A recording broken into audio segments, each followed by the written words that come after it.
অনেক দিন আগের কথা। হাজরাতলা গ্রামে বাস করত একজন দরিদ্র ব্যক্তি। তার নাম রমেশ। সংসারে তার বড়ই অভাব। যখন যে কাজ হয় সে কাজে করেই সংসার চালায়। কখনো কাঠ কাটে তো কখনো আবার মানুষের মাটি কেটে দেয়।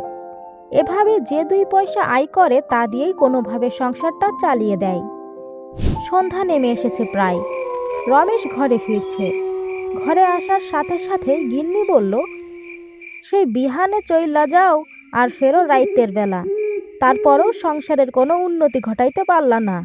কপাল ভালা তোমার 2-4টা পোলা পাইন নাই, থাকলে যে কি হইতো উপরওয়ালাই জানে।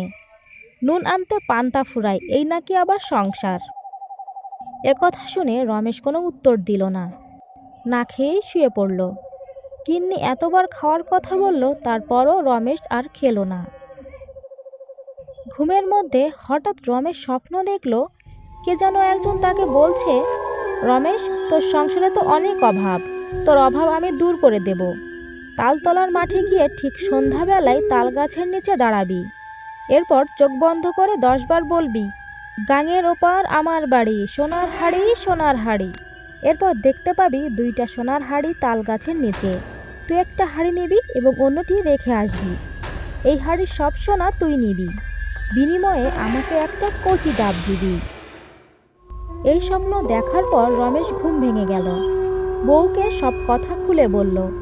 বউ বলল, দরকার নাই দরকার নাই, কচি ডাব মানে একটা বাচ্চা ছেলে অথবা মেয়ে তোমাকে দিতে কইতাছে। কোনো মায়ের বুক খালি হোক হেইডা চায় না। এমনিতেই তো আমাগো সন্তানাদি নাই। না না, দরকার নাই। বউয়ের কথা শুনে রমেশ কাজে চলে গেল।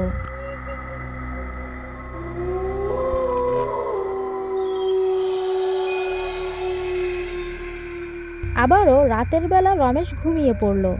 সে পুনরায় সেই সোনার হাড়ির স্বপ্ন দেখতে পেল। এবার আর বউকে জানালো না। তার পরদিন সন্ধ্যায় চুপি চুপি সে তালতলার মাঠে চলে গেল।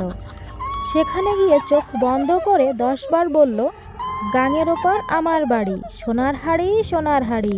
চোখ খুলতেই দেখতে পেল 2টা সোনার হাড়ি। রমেশ ভয়ে বাড়ি দৌড় দিল। বাড়ি এসে বউকে সব ঘটনা খুলে বলল। বউ তখন তাকে এলাকার তান্ত্রিকের কাছে নিয়ে গেল আর তাকে সব ঘটনা খুলে বলল। তান্ত্রিক বলল, তুমি 1 মুষ্টি সিদ্ধ ধান নিয়ে যাও। এরপর তালগাছের নিচে ছড়িয়ে দিয়ে বলো, এই ধান থেকে যতদিন না চারা গজাবে ততদিন আর আমার সাথে যোগাযোগ করবি না। তান্ত্রিকের কথা মতো রমেশ 1 মুষ্টি ধান ছড়িয়ে দিয়ে বলল, এই ধান থেকে যতদিন না চারা গজাবে ততদিন আমার সাথে আর যোগাযোগ করবি না। এরপর বাড়ি চলে আসে। ওই দিনের পর থেকে আর কখনো রমেশ সেই স্বপ্নটা দেখেনি।